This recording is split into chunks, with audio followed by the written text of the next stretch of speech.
Hey, hello everyone, Scott here with the Flamethrower Grill. We're going to be talking briskets today, how to smoke a brisket.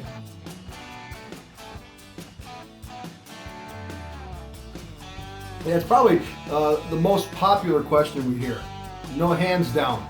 And brisket's a big piece of meat, and if it's done properly, it's absolutely delicious. It's tough, it's got to be done long term, it's low and slow, takes several hours at least.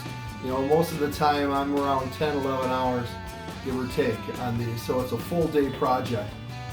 But we're going to give you a little condensed version and how to do the 5 steps. Basically the prep, seasoning, the first segment of smoking, the wrap segment, which is the second, and then we're going to let it rest, which is number 5. So, you follow that?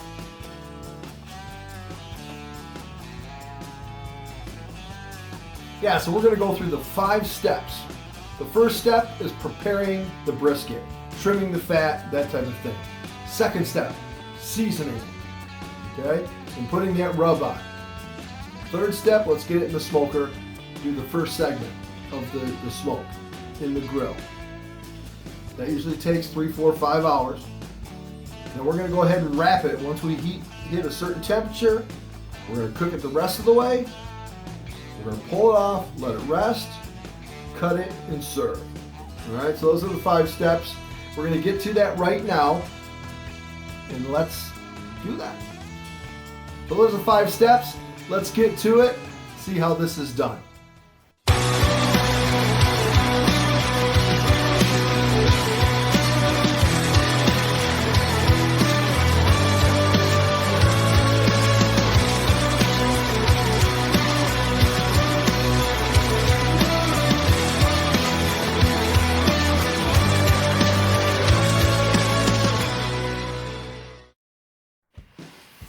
All right, folks, the first thing we're going to do is step 1, trim all the excess fat off. One side has a lot more than the other. We're starting on the top here. Now, all briskets have a cap and a flat. It's basically 2 muscles together that are held together with fat. And what we're going to do in this case, we're going to separate the 2. So we're trimming all the fat off the top of the brisket at this point. We flip it over. There's a huge amount of fat on the bottom. We're trimming it all off today because we're using an injection. However, in most cases, you're going to leave a 1/4 inch of this fat. But today, for purposes, we're taking it off. All right, now what's going to happen though, we're going to separate this brisket and make it into 2 pieces. And you will see in just a moment, we're going to take off the cap or the top portion of the brisket. We're going to have 2 pieces, and this is going to speed up the process in cooking. See, here we are, we're separating the 2, getting rid of the fat. Now we have 2 pieces of meat. They're both thinner, they'll cook faster, save us a few hours. Oh, hey, just to clarify, we're separating the top from the bottom, or the cap from the flat of the brisket, just to save time in the cooker, in the smoker. All right, we'll have 2 thinner pieces of meat. They will reach temperature much sooner, and that's why we're doing it. Plus, we're using an injector. That's going to save us a little time as well, and you'll see in a minute. I'll explain. But just so you know, that's why we're doing it. In most cases, you're going to leave the brisket whole. You're going to trim all the fat off the top and the bottom. You also, if you're not using an injector, I would leave a 1/4 inch on the bottom section, and no more than that, because if you have too thick a fat, it doesn't render down. It just gets black and burnt and nasty. You want to have a nice bark on there, so I usually leave like 1/16 or a 1/4 inch, something like that, with that fat on the one side. But in this case, we're just removing it all because we're using an injector, number 1, and we want a quicker bake time, smoke time, so that's why we split them up. Well, now seasoning this, it's really simple. First thing we're going to do is we're going to use a Cosmos injector. There's all kinds of them on the market. That's a real popular one. We're going to inject all the meat with this flavored injection. Okay, it's going to add a lot of moisture. It's going to be great. Now we have 2 types of rubs. Okay, you can use anything you want. Salt, pepper. Go get yourself a dry rub. Well, we happen to be using 2 different varieties from Cosmos. Just a very popular brand. You can use just about anything you want out there as far as a rub. Salt it down, pepper it, throw a rub on there, but you want to coat it generously. You want it totally covered with the salts and the rubs and the ingredients. You may want to stay away from some that have too much brown sugar in it. If you do get the sugars in the rubs, this is going to cook for 10 hours or so, and they do kind of burn. Sugars seem to burn a little sooner, a little faster. So I try to stay away from the heavily sugared rubs. Coat them generously, and they're ready to go in the smoker. Smoker is around 225, 250. All right, and in that case, I'm planning on probably, with these pieces of meat, 3.5 to 5 hours before they get up to medium temperature.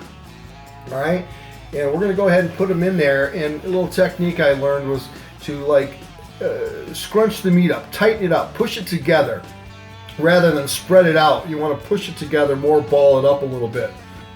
But they're going to be in the smoker here, 225 for the foreseeable future.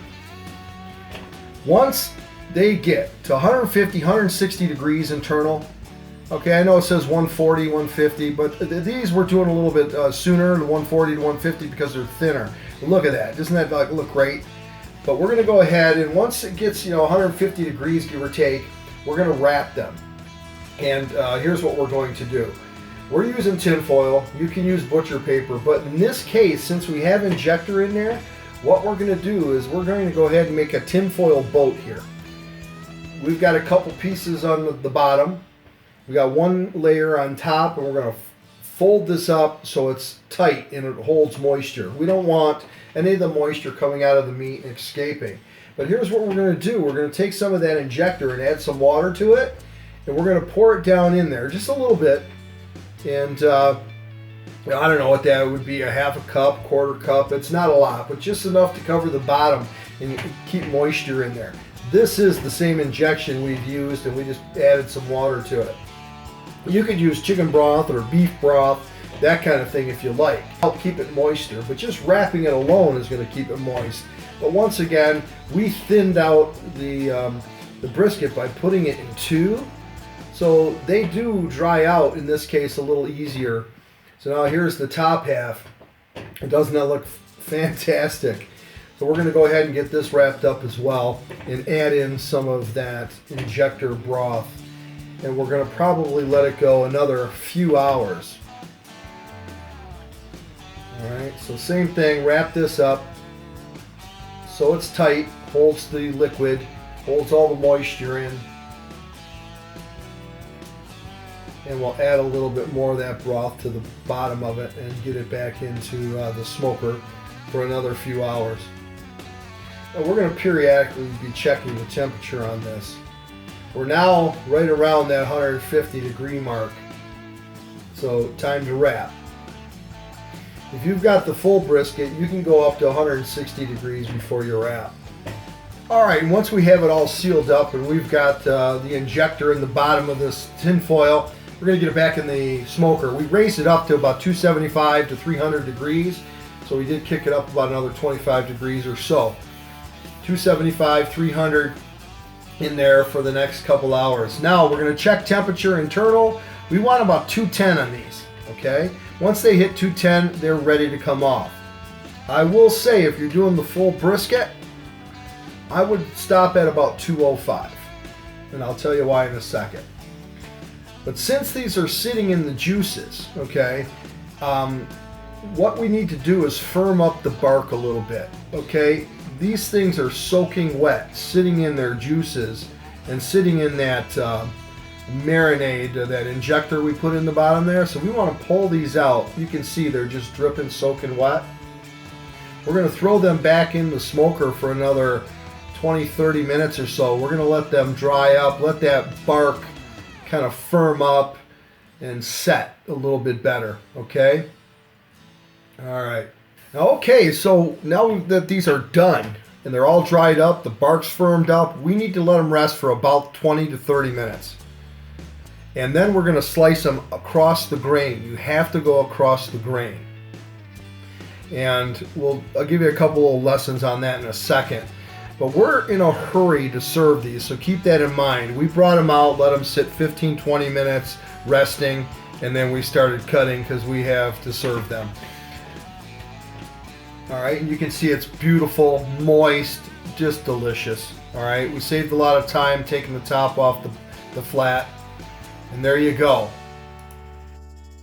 Well, there you have it, folks. Amazing, huh? It looks great. You know, when you cut across the grain, you're going to get a more moist, tender piece of meat. I don't know why that is, but you got to cut across the grain, 90 degrees.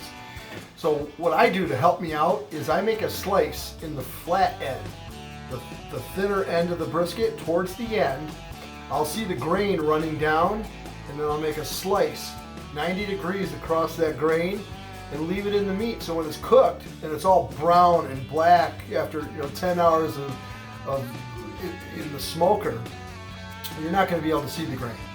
So that little slice mark gives me the indication, hey, to slice 90 degrees that way. All right, now the other thing is too, I want to make this clear as far as final temps. Now this particular brisket, we took the top off, the flat, okay, so they were both thinner pieces, right? Rather than having the normal brisket that gets big and thick on the one end, we took that top part off to just reduce the amount of cook time, okay?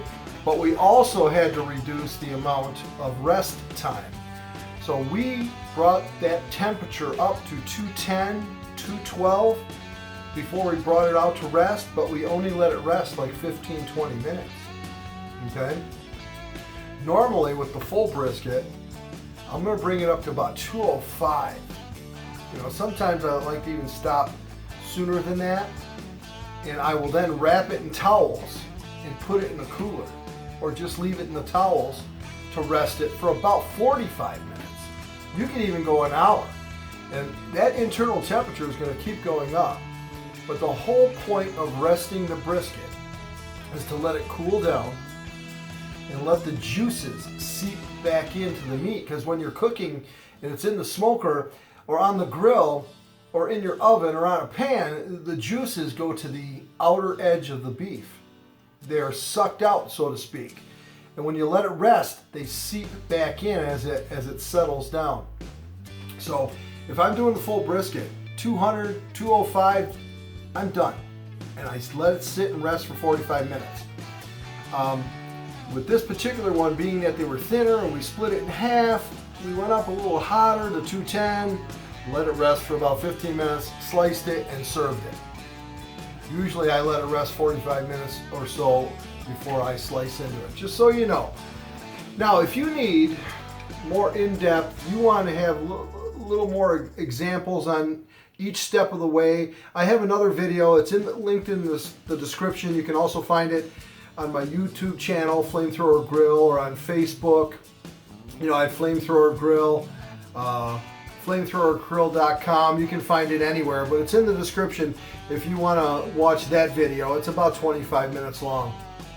All right, gives you a little more in-depth on what, why, how, more explanation along the steps. If you prefer that, go ahead and click below. Thanks for watching, really appreciate it. And also, if you like these shows that I'm doing, please send me a comment. Let me know what you're thinking, good or bad. Also, hit the little subscribe button, click on the bell so you're notified next time I put a video up, all right? And share these with all your friends and your family. And we will see you next time on Flamethrower Grill. Thanks for watching.